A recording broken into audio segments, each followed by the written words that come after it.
उधर अतीक अहमद के पहुंचने से पहले ही प्रयागराज की पुलिस व्यवस्था में बड़ा फेरबदल हुआ है। प्रयागराज में तैनात एक दरोगा समेत 17 पुलिस कर्मियों का तबादला कर दिया गया। जिन पुलिस वालों का ट्रांसफर हुआ है उनकी अतीक के मददगार के तौर पर पहचान की गई। सभी पुलिस वालों का दूसरे जिले में ट्रांसफर कर दिया गया है।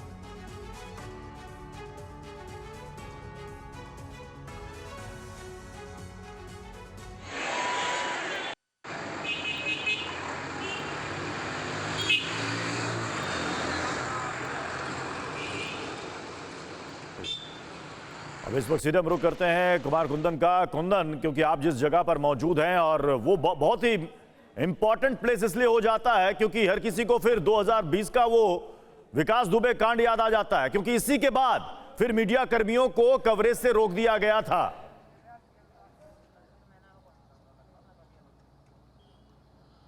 निश्चित रूप से प्रत्युष, ये जगह काफ़ी महत्वपूर्ण है और महत्वपूर्ण इसलिए भी है कि यहाँ से उत्तर प्रदेश की सीमा शुरू होती है और ये वो सीमा है जिसमें किसी समय दुर्दांत डॉन जो है, एक तरीके से कह सकते हैं, अतीक अहमद का खौफ हुआ करता था। और इस पूरे इलाके में, यहाँ से लेकर प्रयागराज और पूरे इलाके में अतीक अहमद का नाम किसी एक तरह से कह सकते हैं कि साये की तरह जिसके पीछे पड़ जाए उसकी ज़िंदगी ख़त्म कर देता था। लेकिन समय की बात है, अब प्रत्युष कहा जाता है समय बहुत बलवान होता है। जिस अतीक अहमद का खौफ का साया एक ज़माने में घूमता था, आज खुद वो खौफ में है और इतना खौफ ज़्यादा है कि उसे ऐसा लग रहा है कि उसका कत्ल कर दिया जाएगा या उसे मरवा दिया जाएगा। लेकिन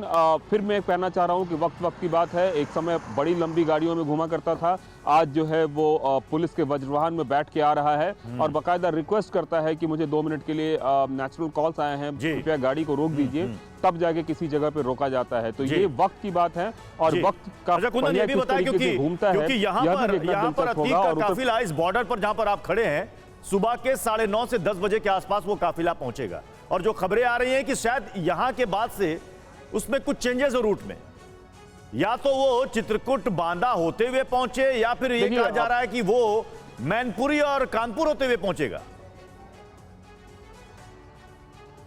निश्चित रूप से 2 रूट हैं और दोनों रूट बेहतर रूट हैं। लेकिन ये बताया जा रहा है कि बांदा चित्रकूट वाला जो रूट है उसमें बुंदेलखंड एक्सप्रेस पे आता है, जिस तरफ से वो जाया जा सकता है। दूसरा जो है मैनपुरी वाला भी रूट है, लेकिन ये पुलिस को तय करना है क्योंकि पुलिस ने, मैं फिर बता रहा हूँ कि साबरमती से लेकर प्रयागराज तक के A प्लान, B प्लान और C प्लान भी था। पुलिस ने यहाँ तक की व्यवस्था कर रखी थी कि अगर बीच में कहीं कोई परेशानी हुई तो फ्लाइट से भी उसको प्रयागराज तक लाया जाए, इस तरह की भी व्यवस्था थी। लेकिन वो जो नेचुरल और नॉर्मल रूट है उस रूट को ज़्यादा प्रेफर कर रहे हैं और यही वजह है कि यहाँ तक आने के बाद, उत्तर प्रदेश की सीमा में आने के बाद स्थिति क्या बनती है इसको देखना दिलचस्प होगा। पुलिस को अगर लगता है कि बुंदेलखंड एक्सप्रेसवे उसके लिए सुरक्षित नहीं है, क्योंकि सुरक्षा सबसे ज़रूरी है। और मैं बार बार कहना चाहूँगा प्रत्युष आपको कि जो सुप्रीम कोर्ट है, सुप्रीम कोर्ट तक उसने अपनी अर्जी लगा रखी है कि उसे ऐसा लगता है अतीक अहमद को कि उसकी जान को खतरा है, तो सरकार की भी एक जिम्मेवारी है कि उसको सुरक्षित लाए, क्योंकि उसके साथ अगर कुछ ऊंच नीच होती है